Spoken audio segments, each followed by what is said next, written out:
This is full stock web developer course in Telugu. ఈ course కొంచెం పెద్దది, సో దీన్ని పార్ట్స్గా డివైడ్ చేశాను.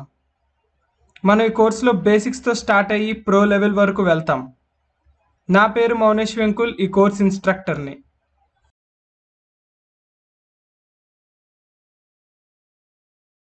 Hello, welcome to part 11. ఇప్పుడు ఈ వీడియోలో HTML ఫార్మ్స్ గురించి తెలుసుకుందాం.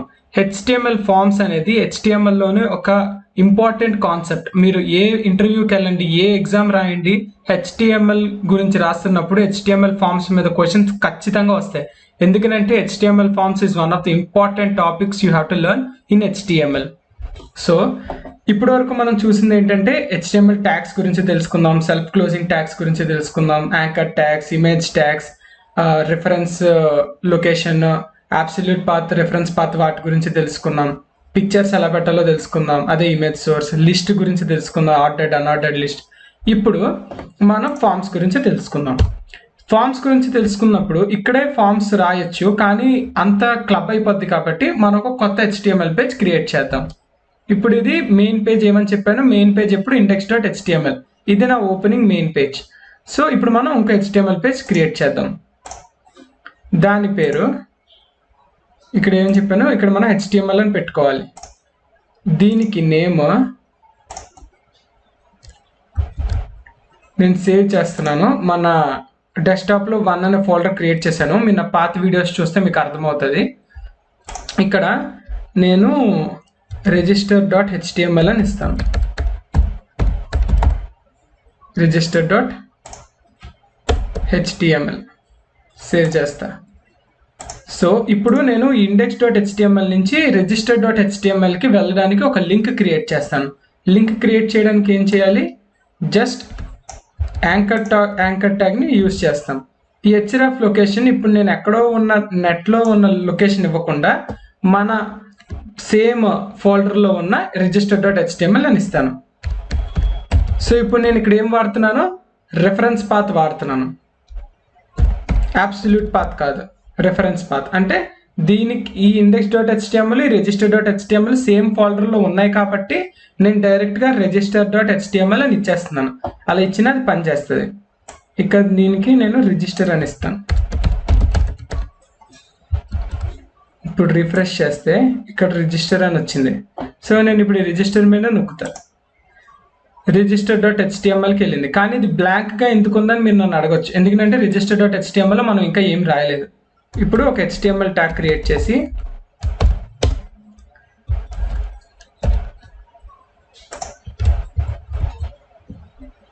ఇలాగైనా రాయొచ్చు, లేదంటే నేను మీకు సబ్లైమ్లో ముందే చెప్పాను, ఇలా ఓపెన్ చేసి ఎక్స్క్లమేషన్ మార్క్ పెట్టి ఇలా పెడితే ఆటోమేటిక్గా సబ్లైమే మనకి ఒక అవుట్లుక్, ఒక HTML తాలూకా స్కెలిటన్ని క్రియేట్ చేస్తుంది. జస్ట్ ఎక్స్క్లమేటరీ మార్క్ పెట్టి ట్యాబ్ నొక్కాలి, అంతే. ఇప్పుడు బాడీ లోపల దిస్ ఈజ్ రిజిస్టర్ పేజ్ అని పెట్టాను. ఇప్పుడు రిఫ్రెష్ చేస్తే చూసారా, ఈ register.html ఇది. ఇప్పుడు నేను బ్యాక్కి వెళ్తే ఇది ఈ index.html. ఇప్పుడు దీంట్లో నేను రిజిస్టర్ నొక్కితే ఈ పేజీకి మూవ్ అవుతుంది. ఇప్పుడు దీంట్లో మనం ఒక ఫామ్ ఎలా తయారు చేయాలో నేర్చుకుందాం. ఫామ్ ఇప్పుడు బాడీ లోపల ఉంటుంది. సో ఫామ్ ట్యాగ్ని ఒక ఫామ్ ట్యాగ్ ఉపయోగించి క్రియేట్ చేస్తాం. ఫామ్. ఇప్పుడు ఒక ఫామ్లోని మనం టెక్స్ట్ తీసుకోవచ్చు, ఇమెయిల్ అడ్రస్ తీసుకోవచ్చు, ఫోన్ నెంబర్ తీసుకోవచ్చు, రేడియో బటన్స్ వాడచ్చు, చెక్ బాక్సెస్ వాడచ్చు, ఇలా చాలా ఉంటాయి, డేట్ వాడచ్చు, ఇలా చాలా విధమైన ఇన్పుట్స్ మనం తీసుకోవచ్చు. ఒక ఫామ్ అంటేనే యూజర్ దగ్గర నుంచి ఇన్పుట్స్ తీసుకొని డిఫరెంట్ టైప్స్ ఆఫ్ మెథడ్స్ అనమాట, different types of formats like date, text, email, ఇలా సో ఆన్, పాస్వర్డ్. సో ఒక్కొక్క దానికి ఒక్కొక్కలా ఉంటుంది సింటాక్స్. ఇప్పుడు మనం చూద్దాం. ఫస్ట్ టెక్స్ట్కి చూద్దాం. ఫర్ ఎగ్జాంపుల్ నేను ఫస్ట్ నేమ్ రాయాలనుకోండి. ఫస్ట్ నేమ్ ఇన్పుట్ అనే ట్యాగ్ ఏంటంటే ఇన్పుట్ తీసుకుంటాం. ఇన్పుట్ బాక్స్ మీరు చూసి ఉంటారు వెబ్సైట్స్లో, అది ఇన్పుట్ ట్యాగ్ ఉపయోగించి చేస్తారు. Input type equal to text. ఇప్పుడు input type equal to text ఏంటంటే ఆ ఇన్పుట్లో మనం ఏదైతే రాస్తామో అదొక టెక్స్ట్ ఫార్మాట్ అని మనం దానికి చెప్తున్నాం. ఇప్పుడు దాన్ని క్లోజ్ చేసి బిఆర్ ట్యాగ్ పెడతాను. ఏమవుతుందో చూద్దాం. ఇక్కడ వరకు రాశాను, ఇప్పుడు ఏమవుతుందో చూద్దాం. చూసారా, ఫస్ట్ నేమ్ అని వచ్చి ఒక ఇన్పుట్ టైప్ టెక్స్ట్ వచ్చింది. ఇప్పుడు దీంట్లో మీరు ఏదైనా రాయొచ్చు. టెక్స్ట్ అంటే it consists of alphabets and numbers also. Even symbols కూడా మనం పెట్టుకోవచ్చు, ఏమైనా ప్లస్లు మైనస్లు స్టార్ ఏదైనా తీసుకుంటుంది. అది టెక్స్ట్ అంటే. ఇప్పుడు లాస్ట్ నేమ్ కూడా ఇలాగే పెడదాం. కన్సిస్టెన్సీ మెయింటైన్ చేద్దాం. ఒకటి ఫామ్ ఎలాగైతే ఉంటుందో సేమ్ అలాగే క్రియేట్ చేద్దాం మనం కూడా. ఇన్పుట్ టైప్ టెక్స్ట్ క్లోజ్ చేద్దాం, బిఆర్ ట్యాగ్ ఇద్దాం. ఇప్పుడు ఈ రెండు టెక్స్టే. సేవ్ చేసి ఒకసారి రిఫ్రెష్ చేద్దాం. Same first name last name. Okay, మీరు బిఆర్ వాడలేదు అనుకోండి పక్కన వచ్చేస్తాయి, అందుకే బిఆర్ వాడాలి. ఇలా పక్కన వచ్చేస్తుంది అంటే చూసే వాళ్ళకి ఒకవేళ ఇదే మీ ఫార్మాట్ ఇలా పక్కనే రావాలి నా వెబ్ పేజ్లో అనుకుంటే బిఆర్ వాడొద్దు. కానీ నాకు ఇలాగ 1 by 1 కావాలి, స్టెప్ డౌన్ ప్రాసెస్లో కావాలనుకుంటే మీరు బిఆర్ వాడాలి. బిఆర్ అంటే ఏదో చెప్పాను కదా, బిఆర్ అంటే బ్రేక్. ఒకవేళ మీరు మధ్యలో హారిజాంటల్ లైన్స్ కావాలి నాకు అనుకుంటే హెచ్ఆర్. అప్పుడు ఇలా హారిజాంటల్ లైన్స్ కూడా వస్తుంది, ఇంకొంచెం నీట్గా వస్తుంది. కానీ కొంతమందికి ఇది నచ్చదు, సో మనం హెచ్ఆర్ తీసేద్దాం, జస్ట్ బిఆర్ వాడదాం. ఇప్పుడు ఈమెయిల్ ఎలాగిద్దామని చూద్దాం. ఈమెయిల్ వచ్చేసి ఇన్పుట్ టైపే, సేమ్ ఈమెయిల్ కూడా ఇన్పుట్ టైప్. కానీ ఇప్పుడు టెక్స్ట్ బదులు మనం ఏమి ఇస్తున్నాం, ఈమెయిల్ ఇస్తున్నాం. ఈమెయిల్ క్లోజ్ చేద్దాం, బిఆర్ పెడదాం. ఇప్పుడు చూద్దాం ఏమవుతుందో. ఇప్పుడు నేను ఇలా టైప్ చేస్తే మీకు ఇప్పుడు ఇక్కడ తేడా తెలియదు, కానీ వన్స్ నేను ఈ లాగిన్ పేజ్ మొత్తం క్రియేట్ చేసి లాగిన్ నొక్కినప్పుడు ఒకవేళ ఈమెయిల్లో @ సింబల్ కానీ లేకపోతే @and.com లేకపోతే అది తీసుకోదు, అది యాక్సెప్ట్ చేయదు, ఆ ఫామ్ యాక్సెప్ట్ చేయదు. మీకు అది తర్వాత చూపిస్తాను. ఈమెయిల్కి మాత్రం టెక్స్ట్ వాడకండి. ఒకవేళ అది ఇన్పుట్ బాక్స్ ఈమెయిల్కైనా అయితే మీరు ఈమెయిల్ అనే వాడండి, అదే ప్రొసీజర్.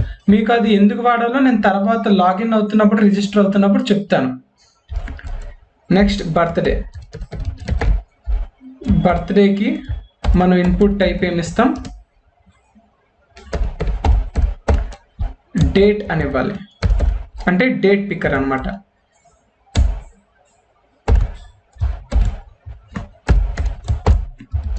ఇప్పుడు సేవ్ చేసి రిఫ్రెష్ చేస్తే చూసారా, ఇప్పుడు ఈ 3 ఎలాగున్నాయి, ఇది ఎలా ఉంది, ఆ డిఫరెన్స్ చూసారా మీరు. ఇప్పుడు ఇది డేట్, మనం డేట్ పికర్స్ వాడతాం కదా, అదే పర్టికులర్ డేట్ ఇక్కడ వస్తుంది. దీని ఫార్మాట్ ఏంటంటే date, month and year. So ఈరోజు నేను రికార్డ్ చేస్తున్నప్పుడు 29th Jan 2021 ఇది, నేను ఆ డేట్ ఇస్తాను. కానీ అలాగో రిఫ్రెష్ చేసినప్పుడు పోతుంది, మళ్ళీ రీసెట్ అవుతుంది. నెక్స్ట్ ఇప్పుడు మీరు ఏమేమి నేర్చుకున్నారంటే టెక్స్ట్ ఎలాగ ఇవ్వాలో నేర్చుకున్నారు, ఇమెయిల్ ఎలాగ ఇవ్వాలో నేర్చుకున్నారు, డేట్ ఎలాగ ఇవ్వాలో నేర్చుకున్నారు. పాస్వర్డ్ కూడా ఒకటి ఉంటుంది. For example password input type equal to, మీరు గెస్ చేసింది కరెక్టే, ఇన్పుట్ టైప్ పాస్వర్డ్.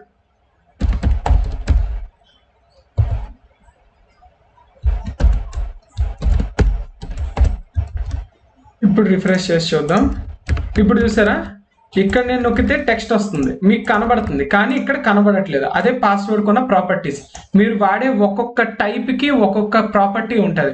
ఈమెయిల్ కంటూ ఒక ప్రాపర్టీ ఉంటుంది, టెక్స్ట్ కంటూ ఒక ప్రాపర్టీ ఉంటుంది, డేట్ కంటూ ఒక ప్రాపర్టీ ఉంటుంది, పాస్వర్డ్ కంటూ ఒక ప్రాపర్టీ ఉంటుంది. సో నేను కొన్ని మంది చూసిన HTML డెవలపర్స్ ఏం చేస్తారంటే కంగారులోని పాస్వర్డ్ కూడా input type equal to text అని ఇచ్చేస్తారు. కానీ అది ప్రొడక్షన్కి వెళ్ళినప్పుడు వాళ్ళు ఇలా పాస్వర్డ్ నొక్కుతున్నప్పుడు వాళ్ళకి పాస్వర్డ్ కనబడిపోద్ది. ఇలాగ ఇప్పుడు నేను పాస్వర్డ్ ADD అని నొక్కితే అది కనబడుతుంది, అది యాక్చువల్లీ కనబడకూడదు. టైప్ ఎప్పుడు పాస్వర్డ్ అనే పెట్టాలి, అది స్టాండర్డ్. సో మనం ఏదైతే తీసుకుంటున్నామో ఆ ఇన్పుట్ని టైప్ కూడా అదే ఇవ్వాలి. ఈమెయిల్ అయితే ఈమెయిల్, డేట్ అయితే డేట్, పాస్వర్డ్ అయితే పాస్వర్డ్. నెక్స్ట్ ఇప్పుడు మనం రేడియో బటన్స్ చూద్దాం. మీరు ఫామ్స్లో చూసే ఉంటారు. రేడియో బటన్స్ అంటే ఏదో ఒకటి సెలెక్ట్ చేసుకుంటాం, like what is your gender అని అడుగుతారు, ఐదర్ మేల్ ఐదర్ ఫీమేల్, ఏదో ఒకటే. సో అది ఎలాగ ఇంప్లిమెంట్ చేయాలో చూద్దాం. సో ఇప్పుడు మనం జెండర్ ఇద్దాం. కిందకి రావాలి కాబట్టి నేను బిఆర్ ఇస్తున్నాను. అంటే జెండర్ దాని కింద నుంచి మళ్ళీ స్టార్ట్ అవుతుంది అనమాట. ఇప్పుడు ఇన్పుట్ టైప్, ఈ ఇన్పుట్ టైప్ వచ్చేసి రేడియో. ఎందుకంటే మనం రేడియో బటన్స్ వాడుతున్నాం కాబట్టి రేడియో. ఇప్పుడు ఇక్కడ నేమ్ అనేది చాలా ఇంపార్టెంట్. ఈ నేమ్ అనేది ఎందుకు వాడుతున్నామంటే మీకు చెప్తాను అండి. జెండర్, ఇప్పుడు ఇవన్నీ జెండర్లోకి వస్తున్నాయి. ఇది మన నేమ్ ఏమైనా ఇవ్వచ్చు, కానీ నేను జెండర్ అని ఇస్తున్నాను. అంటే మేల్, ఫిమేల్, అదర్ ఇవన్నీ జెండర్లోకి వస్తాయి కాబట్టి జెండర్ అని ఇస్తున్నాను. ఇప్పుడు మేల్ క్లోజ్ చేస్తాను. Sorry, BR. ఇప్పుడు ఇది ఇలా కాపీ చేస్తాను. మీకు ఇక్కడ నేమ్ ఎందుకు వాడాలనేది ఇప్పుడే చెప్తాను నేను. ఈ చిన్న ఇది కంప్లీట్ చేయగానే చెప్పేస్తాను, లేకపోతే మీకు అర్థం కాకపోవచ్చు. ఇక్కడ వీటికి నేను నేమ్ యూజ్ చేయలేదు, కానీ ఇక్కడ నేమ్ యూజ్ చేశాను. ఇక్కడ నేమ్ ఖచ్చితంగా మీరు వాడాలి, వాడకపోతే ఒక చిన్న ప్రాబ్లం వస్తుంది. అదర్ కూడా ఇద్దాం. ఇప్పుడు సేవ్ చేసి రిఫ్రెష్ చేస్తే ఇప్పుడు ఇక్కడ చూడండి, నేను ఏదో ఒకటే సెలెక్ట్ చేయగలుగుతున్నాను. అంటే ఇప్పుడు ఇక్కడ మేల్ సెలెక్ట్ చేశాను, ఫిమేల్ సెలెక్ట్ చేయగానే మేల్ది అన్సెలెక్ట్ అవుతుంది, మేల్ నుంచి ఫిమేల్కి వచ్చేస్తుంది నా సెలెక్షన్. మేల్ ఇప్పుడు అన్సెలెక్ట్ అయింది. ఇప్పుడు నేను అదర్ నొక్కితే మేలు ఫిమేల్ రెండు అన్సెలెక్ట్ అయ్యి అదర్ ఒక్కటే సెలెక్ట్ అయింది. ఇప్పుడు మీరు నేమ్ కనుక వాడకపోయి ఉంటే, అంటే ఒక్కొక్క దానికి ఒక్కొక్క నేమ్ ఇచ్చి ఉంటే మీకు ప్రాబ్లం ఏంటో చూపిస్తాను. ఇప్పుడు నేను ఇక్కడ నేమ్ జెండర్ బదులు సంథింగ్ ఏదో ఇచ్చాను అనుకోండి. ఫర్ ఎగ్జాంపుల్ జెండర్ 1 అని ఇచ్చాను అనుకోండి. అసలు జెండరే వద్దు, దాందే ఇంకేదో ఇలా సంథింగ్ రబ్బిష్ ఇచ్చాను. ఇప్పుడు నేను రిఫ్రెష్ చేస్తే మేల్ సెలెక్ట్ అవుతుంది, ఫిమేల్ కూడా సెలెక్ట్ అవుతుంది, అదర్ సెలెక్ట్ అవుతుంది. అంటే ఈ రెండు ఒక నేమ్ ప్రాపర్టీలో ఉన్నాయి. అందుకనంటే ఈ రెండే మాట్లాడుకుంటున్నాయి అనమాట. అంటే నేను ఇప్పుడు అదర్ నొక్కగానే ఫిమేల్ అన్సెలెక్ట్ అవుతుంది, ఎందుకంటే రెండు సేమ్ నేమ్. కానీ ఇప్పుడు నేను ఏది నొక్కినా మేల్ సెలక్షన్లోనే ఉంది, ఎందుకంటే మేల్ అనేది కంప్లీట్గా సెపరేట్ నేమ్, ఫిమేల్ అదర్ అనేది కంప్లీట్గా సెపరేట్ నేమ్. అందుకని ఈ రెండు డిఫరెంట్గా తీసుకుంటుంది. కాబట్టి నేమ్ కూడా సేమ్ ఇవ్వాలి, మూడిటికి సేమ్. అప్పుడు ఈ మూడు మాట్లాడుకుంటాయి. మీకు ఇంకా సింపుల్గా చెప్పాలంటే, నేను ఇప్పుడు ఇక్కడ ఫిమేల్ నొక్కగానే ఈ ఫిమేల్ రేడియో బటన్ ఈ మేల్ రేడియో బటన్కి ఈ అదర్ రేడియో బటన్కి చెప్తుంది అనమాట. ఆ యూజర్ నన్ను సెలెక్ట్ చేశాడు, ఒకవేళ మీ ఇద్దరు కనుక సెలెక్ట్ అయి ఉంటే అన్సెలెక్ట్ అయిపోండి అని చెప్తుంది. ఈ మూడు సేమ్ నేమ్లో ఉంటాయి, మాట్లాడుకుంటాయి. ఇప్పుడు నేను మేల్ సెలెక్ట్ చేస్తే ఈ మేల్ ఈ ఫిమేల్కి అదర్కి చెప్తుంది అనమాట, యూజర్ నన్ను సెలెక్ట్ చేశాడు, ఒకవేళ మీ ఇద్దరిలో ఎవరినైనా ముందే సెలెక్ట్ చేసి ఉంటే మీరు అన్సెలెక్ట్ అయిపోండి అని చెప్తుంది. సో అది నేము 3 ఇవ్వడానికి కారణం.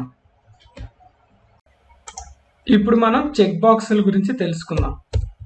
చెక్ బాక్సెస్కి రేడియో బటన్స్కి డిఫరెన్స్ ఏంటంటే, రేడియో బటన్స్ ఒకటే సెలెక్ట్ చేయగలం, ఓన్లీ 1.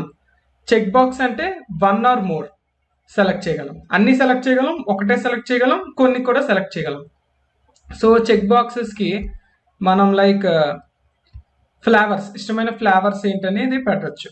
లైక్ ఐస్ క్రీమ్, లేదా ఇష్టమైన ఐస్ క్రీమ్.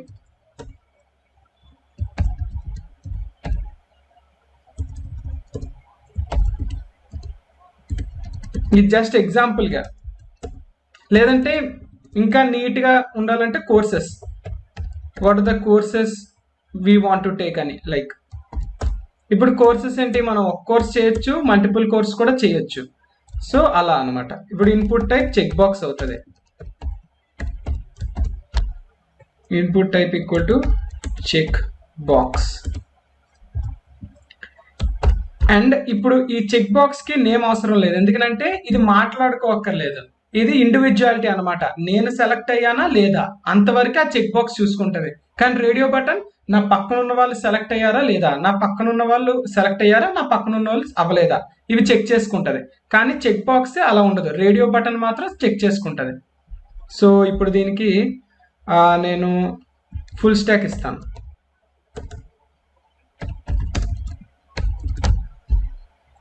బిఆర్ ఇచ్చి క్లోజ్ చేద్దాం. సేమ్ అలాగే ఇప్పుడు ఇంకో చెక్ బాక్స్ ఇద్దాం. దీనికి ఎథికల్ హ్యాకింగ్ పెడతా. ఇప్పుడు ఇంకోటి ఇలాగే క్రియేట్ చేద్దాం అండ్ దీనికి ఆగ్మెంటెడ్ రియాలిటీ పెడదాం. సో ఇప్పుడు మనం ఇది సేవ్ చేసి ఇక్కడ రిఫ్రెష్ చేస్తే మీరు ఇలా కోర్సెస్, నేను కోర్సెస్ తర్వాత బిఆర్ పెట్టడం మర్చిపోయాను, అందుకనే కోర్సెస్ పక్కనే ఫుల్ స్టాక్ కూడా వచ్చింది. సో ఇప్పుడు చూసారా నీట్గా వచ్చింది. ఇప్పుడు నేను 1 సెలెక్ట్ చేయొచ్చు, 2 సెలెక్ట్ చేయొచ్చు, మొత్తం కంప్లీట్గా 3 సెలెక్ట్ చేసేయచ్చు, లేదా అసలు ఏవి సెలెక్ట్ చేయకుండా కూడా వదిలేయచ్చు. ఇది ఇండివిజువాలిటీ అనమాట. ఫుల్ స్టాక్ చూసుకుంటుంది నేను సెలెక్ట్ అయ్యానా లేదా, ఎథికల్ హ్యాకింగ్ నేను సెలెక్ట్ అయ్యానా లేదా, అంతే ఇండివిజువల్గా చూసుకుంటుంది. కానీ రేడియో బటన్స్ అలా కాదు. ఫీమేల్ ఏమో ఇప్పుడు మేల్ సెలెక్టింగ్ లో ఉందా లేదా అని చూసుకుంటుంది, అదర్ సెలెక్షన్ లో ఉందో లేదో చూసుకుంటుంది. అలా అనమాట.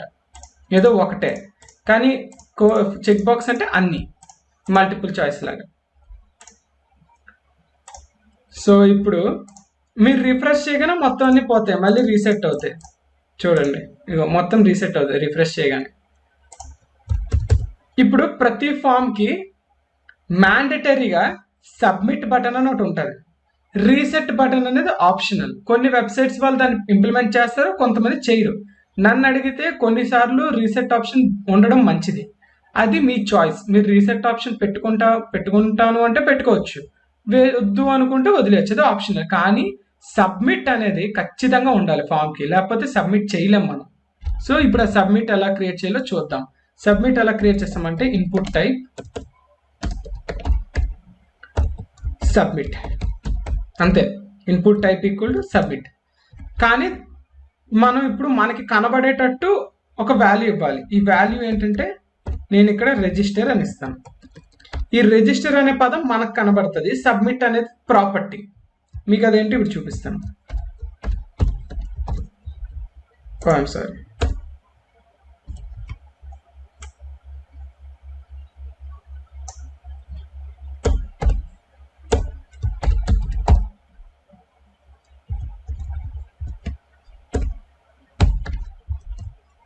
ఇప్పుడు రిఫ్రెష్ చేస్తే రిజిస్టర్ అనే బటన్ వచ్చింది. ఒకవేళ నేను ఇక్కడ వాల్యూ ఇవ్వలేదు అనుకోండి,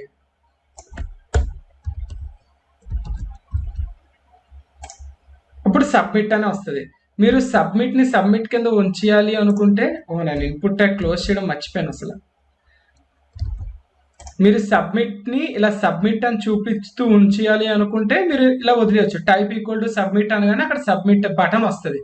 కానీ నాకు ఆ సబ్మిట్ అనే పదం కనబడకూడదు. సబ్మిట్ అనే పదలో సబ్మిట్ అనే వర్డ్లోని రిజిస్టర్ కానీ లేకపోతే సక్సెస్ కానీ ఇంకేమైనా రావాలనుకుంటే మాత్రం మీరు type value equal to register అని ఇవ్వాలి. మీరు ఇక్కడ ఏదైతే అది ఏమైతే ఇస్తారో అదే అక్కడ కనబడుతుంది. నేను కొంచెం తలబడ్డాను ఇందాకలా, సో సారీ ఫర్ దట్. అంటే ఇందాక నుంచి చెప్పడం వల్ల కొంచెం తలబడ్డాను, కానీ ఇంకెప్పుడు అలా కాకుండా చూసుకుంటా. ఇప్పుడు చూసారా ఇక్కడ వాల్యూ ఈక్వల్ టు రిజిస్టర్ అని వచ్చింది. మనం వాల్యూ ఇచ్చాం కాబట్టి ఆ వర్డ్ ఏదైతే ఉందో, స్ట్రింగ్ ఏదైతే ఉందో ఇది ఇక్కడ వస్తుంది. మనం ఒకవేళ ఇవ్వకపోతే సబ్మిట్ అనేది చూపిస్తుంది.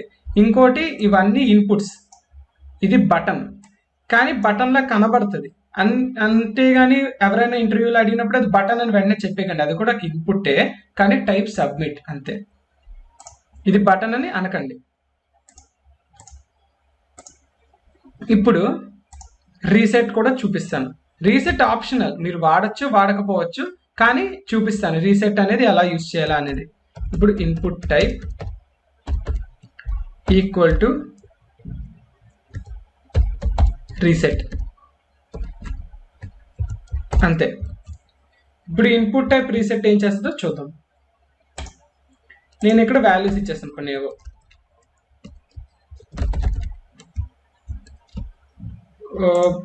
ఇవి చాలండి, ఇలా ఇచ్చాను. ఇప్పుడు ఇవన్నీ నింపేశాక నాకు ఒకటి అర్థమైంది, ఓహో ఈ first name last name email నేను తప్పిచ్చాను, మెజారిటీ ఆఫ్ ద థింగ్స్ నేను తప్పిచ్చాను.